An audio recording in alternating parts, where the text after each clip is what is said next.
These are the analog torque wrenches we have available for the New Baby and Mega New Baby tool holders. These are clicker-style torque wrenches. As you tighten the tool holder, the handle will click when the proper torque is achieved. It is also possible to use the torque wrench to loosen the nut by flipping it over.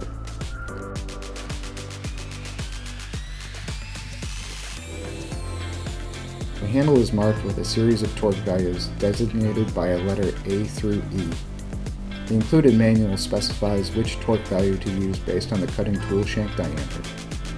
The cap on the end of the handle can be turned to set the wrench to different settings. Out of the box, the handle will be set to C. This setting is the mid-range and can be used for the full collet range. If the cutting tool shank gets below 1/8 inch or 3 mm, we recommend using a reduced torque value for better run-out stability.